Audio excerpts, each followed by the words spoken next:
একটা ঘর বলে মনে হওয়াতে গণভোটের মধ্যে যেরকম হ্যাঁ না বাম পাশে লেখা ছিল, সিল মারার জায়গা ডান পাশে ছিল খালি জায়গা। তো ঠিক ওরকম একইভাবে যদি কেউ চিন্তা করে থাকে গণভোটের মতো করে যে বাম পাশে প্রার্থী এবং প্রতীক, ডান পাশে তার খালি ঘর, সেখানে তাকে সিল মারতে হবে, তো সেইভাবে সিল মেরেছে প্রচুর ভোটার। এটা আমাদের কাছে প্রুফ আছে যে অনেক ভোটার সেখানে সিল দিয়েছে এবং প্রতিটা ভোট কেন্দ্রে এই পরিমাণ ভোট এই কারণে বাতিল হয়েছে, যেটার সংখ্যা আমাদের সাথে যদি যুক্ত করা হয় তাহলে অনেক ব্যবধানে আমরা এখানে বেশি ভোট পাই।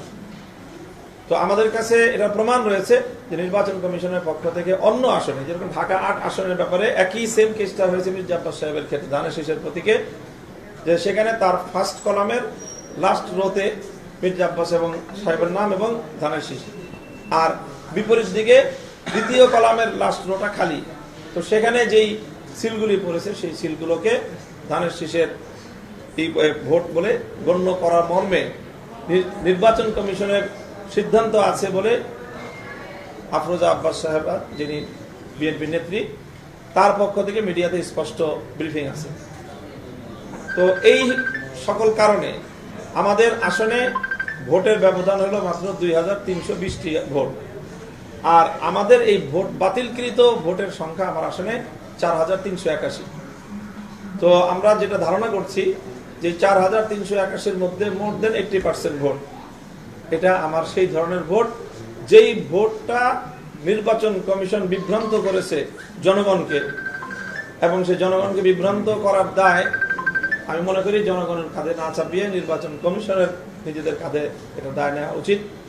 এবং এখানে যে নির্বাচন কমিশনের যে বিধি আছে সেই বিধিতে এটা আছে যে যদি কোথাও সিল পড়ে, সেই সিলের কোন প্রার্থীকে ভোট দিতে চেয়েছে প্রার্থী এই ভোটার, সেই তার ইচ্ছাটা যদি শনাক্ত করা যায় যে সে এই প্রার্থীকে ভোট দিতে চেয়েছে, তাহলে সেই ভোটটা সেই প্রার্থীর ঘরে কাউন্ট হওয়ার কথা। এই বিবেচনায় আমি মনে করি যে আমার এই জাতীয় ভোট যেগুলো বাতিল করা হয়েছে সেগুলো আবার রিকাউন্ট করে সেগুলোকে যদি গণনা করা হয় তাহলে ভোটের যেই হিসাব সেই হিসাব থাকবে না। এখানে ওভাররাইটিং করে যেই পরিমাণ ভোট বাড়ানো হয়েছে সেটা এবং যেই পরিমাণ ব্যালট বাতিল করা হয়েছে এই দুটো যুক্ত করলে আমার ধারণা যে 5000 ভোটের ব্যবধান আমার পক্ষে হবে। তো এই হলো অবস্থা। এই অবস্থার প্রেক্ষিতে আমি তাৎক্ষণিক ওই দিন রাতেই এসে নির্বাচন কমিশনকে অবহিত করেছি, আমাদের এই যে রিটার্নিং কর্মকর্তাকে অবহিত করেছি এবং ইসি সচিবের সাথে আমি কথা বলেছি, এবং সেটা ওনাদের সাথে কথা বলার পরে এখন আরো প্রুফ সহ যাবতীয় সকল কাগজপত্র ডকুমেন্ট সহ আমরা সেগুলো তাদের কাছে সাবমিট করলাম। এখন আমাদের পরিষ্কার কথা যে যেই ভোটাধিকার প্রতিষ্ঠা করার জন্য, জনগণের ভোটাধিকার সংরক্ষণ করার জন্য যে আমাদের সংগ্রাম, আমাদের যে আন্দোলন, সেই আন্দোলন এবং সংগ্রামকে সফল করতে হলে জনগণের ভোটাধিকারকে যদি সংরক্ষণ করতে হয় তাহলে আমাদের এই আন্দোলন থেকে পিছিয়ে আসার কোনো সুযোগ নেই এবং যে কোনোভাবেই আমরা এই অধিকারটা প্রতিষ্ঠিত করেই ছাড়ব। ইসি তো কোনো সন্তোষজনক, তো যেমন দেখেছি আমরা ভোটের দিন রাতে আপনি শেষ রাতে এসেছিলেন, আজকেও এসেছেন, সেদিন নিশ্চয়ই বলা হয়েছিল যে তথ্য প্রমাণ সহ আসার জন্য আপনি এসেছেন।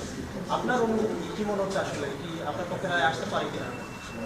এখানে এখন রায় আসতে পারে কিনা এখন তো এই মুহূর্তে আমরা চিঠি দিলাম, দেওয়ার পরে ওনাদের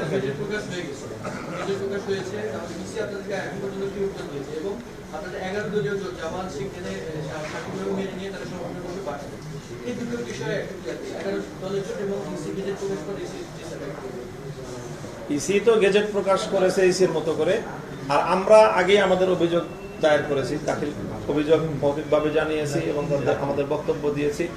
এখন আমাদের এই সকল প্রুফগুলো সংগ্রহ করতে একটু সময় লেগেছে। এর মধ্যে ইন দ্য মিন টাইম তারা গেজেট প্রকাশ করে দিল এবং গেজেট প্রকাশ দেওয়া করার ক্ষেত্রেও আমার কাছে মনে হলো যে এক ধরনের তারা এখানে মানে কিছুটা রহস্য রেখেছে। আমরা কালকে রাত্রে যোগাযোগ করেছি যে আপনারা কখন গেজেট প্রকাশ করতেছেন, তো ধারণা দিল যে রবিবারের আগে তো হওয়া সম্ভব না, কিন্তু মধ্যরাতে দেখা গেল যে গেজেট তারা প্রকাশ করে দিয়েছে। তো আমার কাছে মনে হচ্ছে এটার মধ্যেও যে এক ধরনের তাড়াহুড়া করে গেজেট প্রকাশ করলো এরপরও আমরা আইনের প্রতি শ্রদ্ধাশীল থাকতে চাই এবং সেই জায়গা থেকে আমরা এখানে আমাদের অভিযোগপত্র রিটার্নভাবে দাখিল করলাম। এবং যদি এখানে ওনারা এটা আমলে না নেন এবং এর যদি কোনো বিহিত নির্বাচন কমিশন না করে, কারণ আমরা তো যথাসময়ে নির্বাচন কমিশনের পক্ষ থেকে ফলাফল ঘোষণা করার অনেক আগেই আমি আমার অভিযোগ এখানে জানিয়েছি তাদেরকে। অভিযোগ জানানোর পরেও তারা যদি কোনো এটাকে আমলে না নেন, তাহলে সেই ক্ষেত্রে আমাদের কাছে দুটো রাস্তা খোলা থাকে, একটা হলো রাজপথ আর হলো আদালত। তো আদালতে তো আরো পরের প্রশ্ন, কারণ এই গেজেট প্রকাশ করার প্রেক্ষিতে আরো কার্যক্রম হবে, আদালত খুলবে, তারপরে সেই আদালতের মাধ্যমে পরবর্তী যে পদক্ষেপ নেওয়া।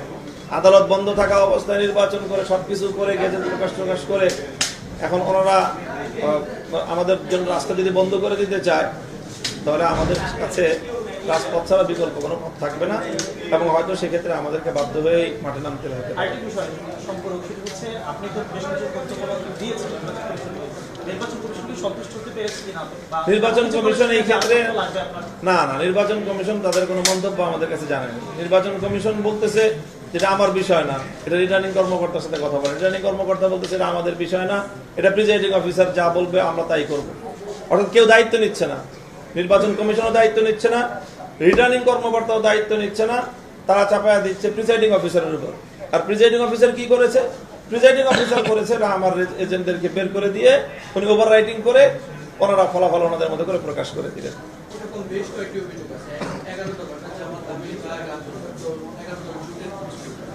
আমাদের জোটের চিন্তা যেটা গতকালকে আমরা বলেছি যে আমরা দেশে কোনো অস্থিতিশীল পরিবেশ সৃষ্টি হোক সেটা চাই না। যেভাবে হোক নির্বাচন হয়েছে, এই নির্বাচনের প্রেক্ষিতে আমরা দেশটা সামনের দিকে এগিয়ে যাক। সরকারের দলে যারা এসেছে, বিরোধী দলে যারা এসেছে, তারা তাদের ভূমিকাটুকু পালন করার সুযোগ পাক, সেই ব্যাপারে আমরা পজিটিভলি চিন্তা করছি।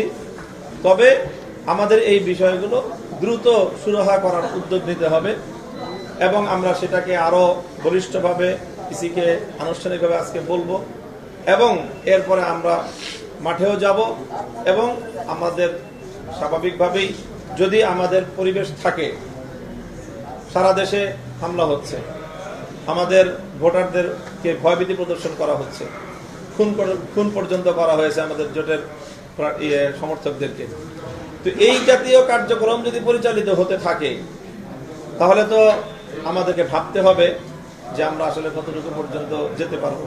আমাদের সদিচ্ছা আছে সবকিছুকে সহযোগিতা করার এবং সর্বোচ্চ ছাড় দেওয়ার, কিন্তু আমাদের এই উদারতাকে দুর্বলতা ভাবলে চরম ভুল হবে। যে আমরা এই ব্যাপারে আমাদের 11 দলীয় জোটের মধ্যে মজবুত দৃঢ়তা, আমাদের নিজেদের মধ্যে পারস্পরিক এই ব্যাপারে আমরা অত্যন্ত দৃঢ় মনোবল এবং আমাদের ঐক্য খুব সংহত যে আমরা এই জনগণের ভোটাধিকার সংরক্ষণ করার জন্য আমরা যা করতে হয় সেটাই করব। Thank you.